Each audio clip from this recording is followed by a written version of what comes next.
30 minutes. That's all it takes to go from never opening After Effects to building your first real animation with VFX. In this video, I'm taking you through a complete After Effects project. Motion graphics, animation, VFX, step by step from scratch. No experience needed. By the end of this video, you'll have a finished, polished animation, something you actually made yourself. Let's get started. When you open After Effects for the first time, this is the kind of workspace you'll see in front of you. And if any panels are missing, you can always head to the window menu and enable them. First up, we've got the project panel. This is where we import our files, sort them, and organize everything. Then we have the timeline. This is where we do all our actual work. Editing and everything happens right here. And this is our composition panel. You can also call it the viewer. Whatever we do in the timeline, we get a live preview right here. Along with that, there are a few more panels for characters, audio, properties, effects. We'll see all of these throughout this video. Before we can do anything in After Effects, we need a composition. To create a composition, you can either create new composition or build one from an existing video. So to start, let's create a new composition. Inside the composition, you can select the resolution. Let's say you want something for Instagram. You can pick those right here. In our case, 1920 by 1080 is perfect. Here, you can pick your FPS. If you don't know what FPS is, no stress. Just set 30. And for duration, 10 seconds is enough. Let's name it Animation and press OK. Now our timeline has been created. Here we can see the composition, and it's open in the timeline. Before we start, let me show you one thing that'll keep your project clean throughout. See this folder button? Create a folder, name it Compositions, and drop it in. Now, I don't have to dig through a cluttered project panel every time I need something. You can do the same for footage, images, audio, whatever you need. Once everything has a place, working just gets easier. Alright, we're set up and sorted. Let's get into it. First, we need a background. Right-click, go to New. Here we can create any type of layer, but for background, we need a solid layer. So let's select Solid and name it BG for background. Now, I want a gradient on top. Select the layer, head to the Effects panel, and search for Gradient Ramp. Then, just drop it onto the layer. This new panel that opens is your effect controls. Every effect you apply to a layer, its controls live right here. Let me prove it. I'm dropping another effect on. See? Its own controls, completely separate. That's how After Effects works. By the way, this method of searching and applying effects works. But later in this video, I'll show you a way to apply effects that's 10 times faster. Stick around for that. Deleting that for now. Back to Gradient Ramp. I'll switch it to Radial and dial it in until I'm happy. Don't just copy my settings though. This is the part where you should pause and experiment. Try different colors, different ramp shapes. You'll learn more in 2 minutes of playing around than watching me do it. Now let's look at text layers. Create a text layer and type whatever you want. I'm going with Animation. Font I'm using is Bebas Noi. You can install any font and use it in After Effects. If you're not sure how to install fonts, drop a comment and I'll make a separate video on that. Now, instead of manually dragging the text to center it, use the Align panel. Just hit center and it snaps perfectly. Work smarter, not harder. Pick any color you like, I'll keep mine white. Scale it up a bit, realign, and we're good. Alright, quick toolbar rundown. I promise this won't take long. Selection tool, your best friend. You'll use this 90% of the time. Next to it is the hand tool for panning around. But honestly, just hold spacebar while on the selection tool and you get it temporarily. No need to switch back and forth. Zoom tool exists, but your mouse wheel already does this, so we'll pretend it doesn't. Rotation tool and a few others. We're not touching these today, don't even look at them. Text tool, this one matters. You can create text directly from here too. Just click anywhere and type. And that's actually all you need for this video. The text tool and the selection tool. The rest of the toolbar can wait. Background done, text done. Now let me explain the timeline. Think of it as the life of every layer. Watch if I trim this layer to 3 seconds. It disappears after that because its life ends there. Grab the other end and now it starts at 1 second, ends at 3. Let me reset that. Now here's a shortcut worth memorizing. Control-Shift-D splits a layer in 2. You'll use this constantly. And to delete, just hit delete. So you can split with the shortcut, or just grab the edges and trim manually. A few more controls worth knowing. First, timeline zoom. Use this slider to zoom in or out on your timeline. Pretty self-explanatory. Next, on this side we have the eye button, which is visibility of a layer. Turn it off, the layer disappears. Turn it back on, it's there. Revolutionary stuff? I know. Then there's solo button. Hit it, and only that layer shows, everything else gets ignored. Useful when you're working on one specific layer and don't want the chaos of everything else. Turn it off, full scene is back. Now this one's important. In After Effects, whatever's at the top of the timeline is at the front of the scene. So if I drag the background layer above the text, boom, text is gone, buried behind the background. Move it back down, text is in front again, top of the list, front of the scene. Simple rule, but forget it once and you'll spend 10 minutes wondering where your layer went. Now let's look at transform properties. Click this button, expand transform, and let's go through them. First, position. Click and drag the value, and the layer moves. This is your x-axis, this is y. Or just grab the layer directly in view panel and drag it around, same thing. Then scale, rotation, opacity, which is just transparency, and finally, anchor point. Now the anchor point is basically the center of mass of your layer. Wherever it is, that's what the layer rotates and scales around. So if it's sitting in a weird spot and you rotate, things get weird. To snap it perfectly to the center of any layer, hit Ctrl-Alt-Home, dead center, instantly. Now when you rotate or scale, everything moves from the middle like it should. Small thing, but it'll save you from a lot of "why is my layer spinning like a helicopter" moments. Now, instead of expanding everything manually, there are shortcuts for each property. P for position, S for scale, R for rotation, T for opacity, and A for anchor point. And if you want multiple properties open at once, just hold Shift and press the shortcuts. Shift P adds position. Shift R adds rotation. Stack as many as you need. Clean, fast, no clicking around. Keyframing. This is the most important concept in After Effects, so pay attention. Alright, basics are done. Now the fun part. Let's actually animate something. Open the layer to see all properties at once. Now click on this stopwatch button and it will add a keyframe.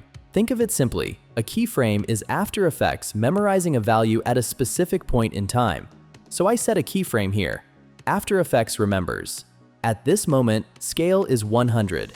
Now I jump to the start and set it to 0. A second keyframe is added automatically. After Effects now knows. Scale starts at 0, ends at 100. Hit spacebar to play and watch. It transitions from 0 to 100 in between. That's animation. That's all it is. 2 keyframes, 2 values. After Effects fills in the rest. Now, speed control is simple. Drag the keyframe further out and the animation slows down. Bring it closer, it speeds up. That's it. Let me set our work area. Press N for the endpoint. B for the start point. This locks your preview range. Double-click the bar to reset it to the full timeline. Now let me play it. See the problem? The animation has no life. Technically correct, but boring. To fix that, select both keyframes and press F9 to easy ease. Play it now. Already looks better, right? Let me explain why. I'm hitting Ctrl-Z to undo. By default, keyframes are linear, meaning the speed is constant the whole time. Robotic, no personality. Now open the graph editor by clicking this button and switch to Speed Graph. Select both keyframes. Press F9. See this curve? At the start, the speed is slow. It picks up in the middle, then eases out at the end. Like a car, you don't go from 0 to 100 instantly, and you don't stop like you hit a wall either. Now here's where it gets fun. Grab these handles and drag them around. Pull one further out. Now it starts slow. suddenly shoots fast, then eases off. The higher the curve, the faster that moment is. Play it. Feel the difference? This is what separates a dead animation from one that actually feels alive. Alright, good, but not good enough. Let's push it a little more. Now that we're happy, click the Graph Editor button again to get back to the regular view. Now I want the text to bounce, shoot up, come back down, and when it hits the peak, I want it to feel like it's popping closer to the screen.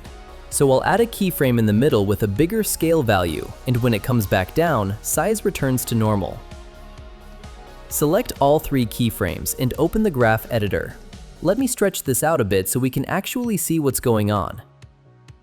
Click the middle keyframe. I want the speed to ramp up, ease at the peak, then ramp back down. Quick tip while we're here, hover your mouse over any panel and press the tilde key. That panel goes full screen instantly. Incredibly useful when you're deep in the Graph Editor and squinting at tiny curves. Let me play it. Not bad, but not quite there yet. Needs a little more love. And honestly, if this looks overwhelming right now, don't stress. Animation is just this. Play, adjust, play again, adjust again. Nobody gets it perfect on the first try. You just keep pushing until it feels right. This one's close enough. Let's move on. Let me shrink this back so we can see properly. Animation's looking good.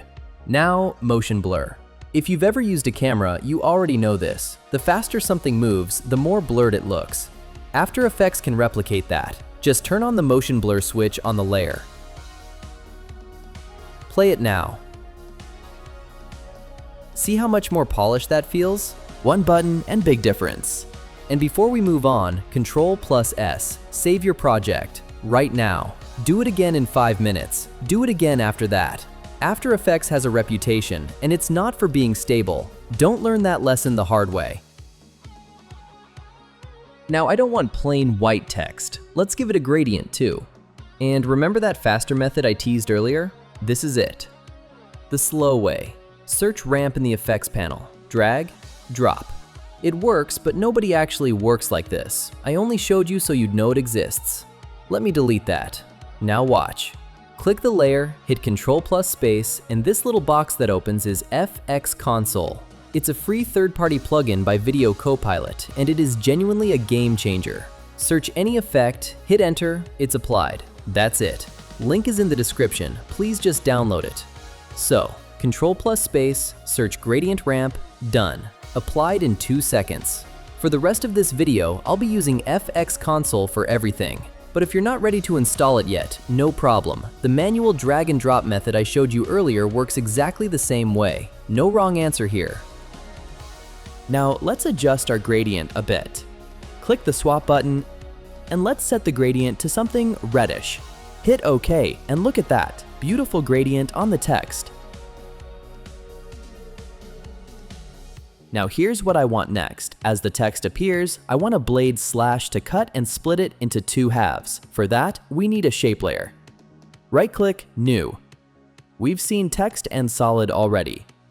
Null Object we'll cover in the VFX section. And trust me, that section is where things get really interesting. For now, shape layer. Select the pen tool and make sure the shape layer is selected. Click once here, once here. We've drawn a line. You'll see fill and stroke options. Keep the fill to none and stroke to solid white. That's our cut line. Oh, and you see these guides? Hit Ctrl+H. Hit it again to bring them back. Clean little shortcut when you want to preview without the clutter. Now I want this line tapered, thin on both ends and thick in the middle like a blade. Let's solo the layer so we can focus on just this. Expand the layer properties. Go into Contents, Shape, Stroke, and Taper. Start length tapers one end length tapers the other. Adjust until it looks right.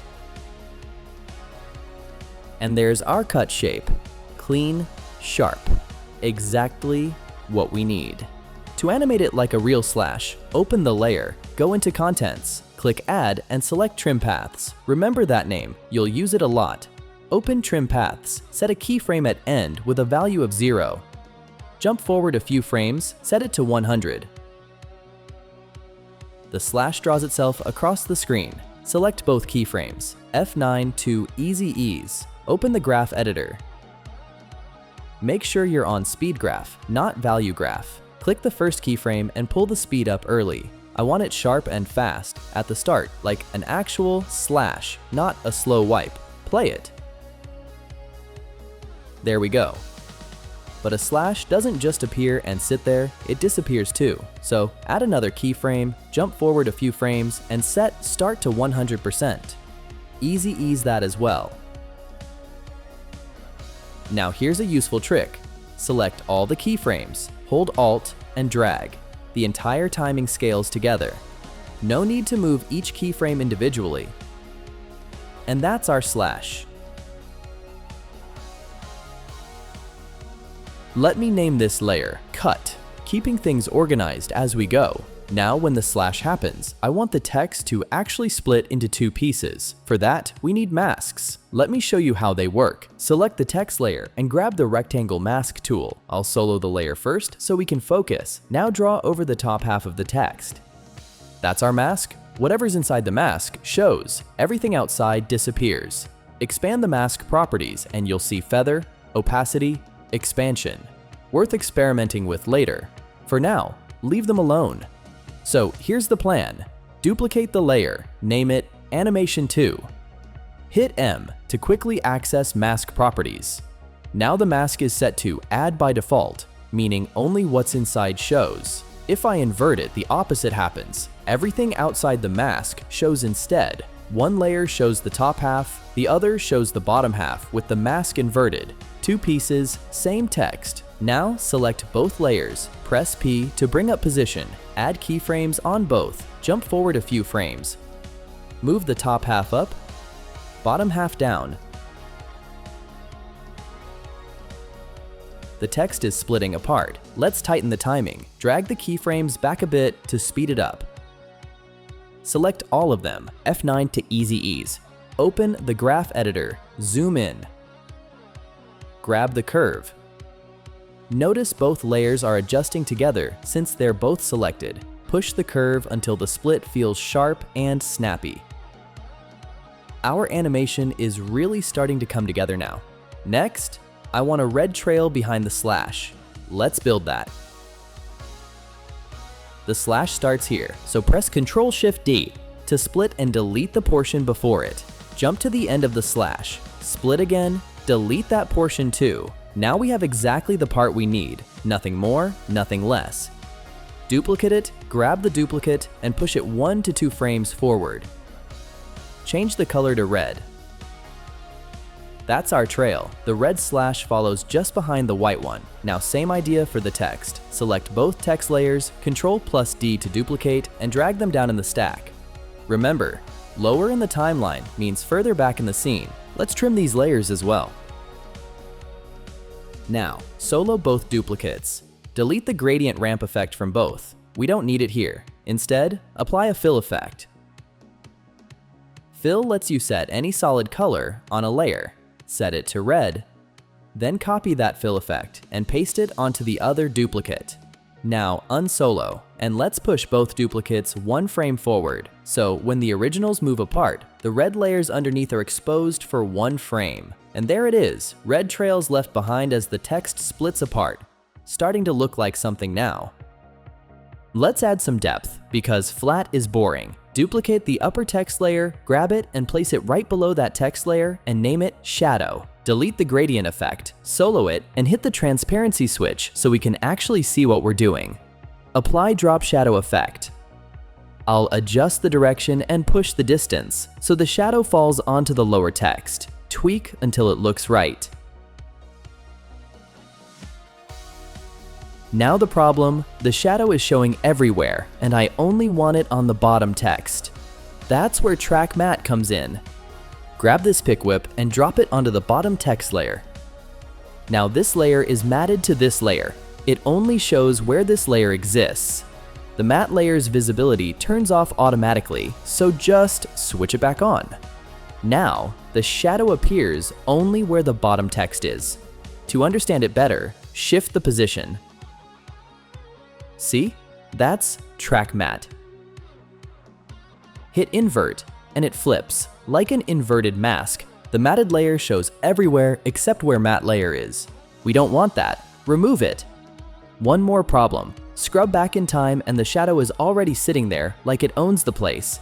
We need it to grow in as the animation plays. Press U to show existing keyframes. Add keyframes on distance and opacity. Go back a bit. Set both to 0. Now, as the animation progresses, the shadow gradually builds up over the text. I also went ahead and tweaked the color slightly and darkened the background for a bit more atmosphere.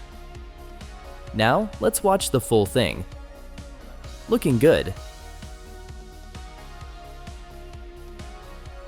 Now imagine you want to reposition, scale, or rotate the entire animation. We've got a lot of layers in our scene. Keyframing each one individually would be an absolute nightmare. That's where Null Objects come in.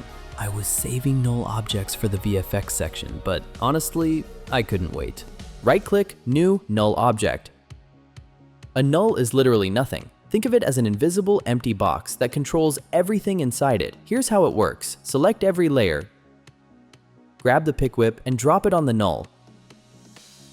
Now the null is the parent and every layer is its child. Change any property on the null, position, scale, rotation, and everything follows. One layer to rule them all. Just to demonstrate, when the slash hits, I'll add a slight rotation on the null. Keyframe it, jump forward a few frames, add a tiny rotation. See how everything moves together? That was just to show you how it works, so let's delete the null for now and keep our scene clean. Now I want everything to tilt with a transform effect, but applying it on every single layer individually? Painful. There's a better way. Right-click, New, Adjustment Layer. Think of it as an invisible layer that passes effects down to everything beneath it. Let me apply curves just to show you. Whatever I change here affects every layer below it. Move it below the cut layer. Now it doesn't affect the cut. Move it lower, only the layers beneath it are affected. Move it to the very top, it applies to the entire scene. That's the rule. Whatever's beneath the adjustment layer gets the effect. So let's use this to our advantage. Delete curves, name the layer transform, and apply the transform effect. We'll use this skew option. Go to the frame where the animation is fully scaled up, set a keyframe on skew. Jump forward to when it pulls back and add some skew. Press U to see the keyframes, select both, easy ease. Tweak the graph until it feels snappy. Let's check it. And just like that, our animation has personality now. With that, our motion graphics section is done. Now we move to the VFX side, and this is where things get flashy, literally.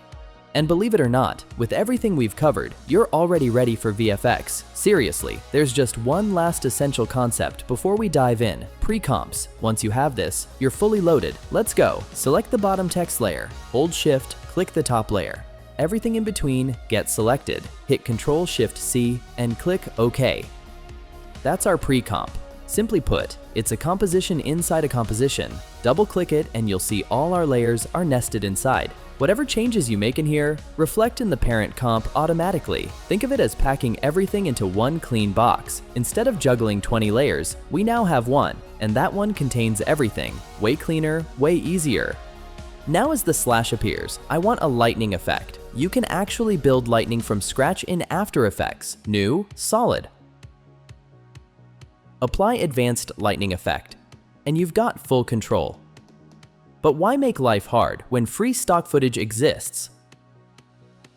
Let's import some assets. There are a few ways to do this. Right-click, Import, File, or drag and drop directly. I prefer double-clicking in the panel. Double-click here. I'm using Production Crate free assets. Link is in the description. Please check it out. You can also import an entire folder at once. Done. Let's put it in our stock footages folder. Let's preview the lightning footage first. Double-click to open it up. Genuinely good stuff. Head back to the composition viewer, grab the lightning footage and drop it in the timeline right when the cut starts. Right here, trim the start to clean it up. It's too slow. Right-click, time stretch. Set it to 60%. Much better. Now let's position it. Scale it down, adjust the rotation and position. You can drag the values here or just grab it directly in the viewer. Whatever feels natural. I want it sitting right over the text. And to rotate quickly, just hold W and the rotation tool activates instantly. Rotate until it feels right. Something like this. Nice. Now the lightning is sitting on the text, but it's not blending with the scene. It just looks pasted on. That's where blend modes come in. Blend modes control how a layer interacts with everything beneath it. Instead of just sitting on top, the layer starts mixing with the layers below, based on color and brightness values. Try a few. I'll go with screen first. See how it blends in now? Screen basically removes the dark areas and keeps the bright parts. Perfect for light effects like lightning, glows, and fire.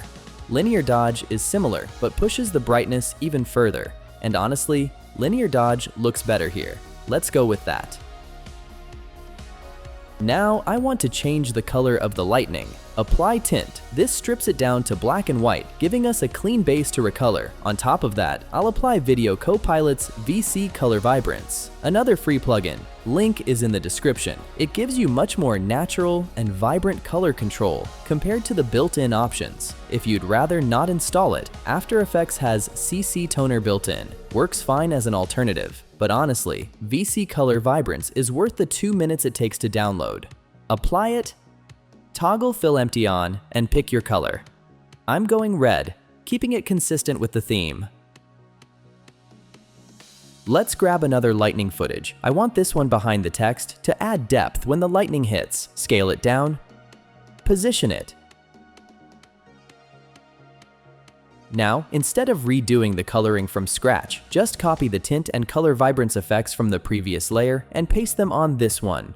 Same red, instant match. Let me tweak its color slightly. Something like this. This one needs a glow. Apply glow effect. Bump up the radius and intensity. And apply glow on the first lightning layer as well while we're at it. Now, let's add some impact. I'll grab a production crate spark footage. This one single element adds a ton of depth to the hit. Scale it up and position it right at the slash point. It's too slow though. Everything in our scene is fast and punchy, and this footage is dragging. Right click, time stretch, 60%. Now it matches the energy. Apply color vibrance. I want the sparks red to match everything else. Slightly orange is fine too, whatever feels right. Blend mode, linear dodge.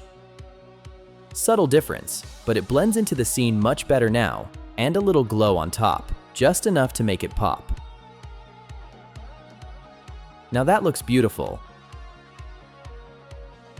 Now I want the animation to burst into lightning. Grab these two lightning footages and drop them in. Set both to linear dodge, adjust their position, scale, and rotation. Something like this. Before the burst, I want a build-up, like the text is charging up right before it explodes. Set a scale keyframe. Jump 2 frames forward, scale it up sharply. Then Ctrl-Shift-D and delete everything after. Now duplicate the layer, rotate it, adjust its scale slightly, and offset it a few frames in the timeline. Stagger them so the burst feels layered and chaotic, not just one flat hit. Pre-comp all three together. Now it's one clean lightning burst layer. Set the blend mode back to linear dodge, apply glow on top. Bump it up, but keep it subtle. We want impact, not a blinding white screen. Throw color vibrance on it too if you want. The colors are really coming together now, and we've got something like this. Last touch, a floor reflection to finish it off. Grab the animation pre-comp, duplicate it, and make sure to delete its keyframes. Name it Reflection and place it just above the background layer, below everything else. Solo it so we can see what we're doing. Squish its Y-axis and rotate it slightly so it straightens up. Position it like it's resting right on the ground beneath the text. Apply directional blur and play with the blur length until it reads like a reflection. Set the blend mode to Overlay. If it's too subtle, duplicate it once more on top to make it more visible. And just like that, the animation is complete. Now let's wrap it up. Go to the point where you want the video to end and press N. Right-click, Trim Comp to Work Area. The timeline is now exactly as long as we need it. To export, click on the timeline and press Ctrl+M. The render queue opens. Head to Format and pick what you need. MP4 is the default. QuickTime and others are available too. Click OK, click Output, set your destination folder, hit Render, and we're done. That's the full animation, start to finish.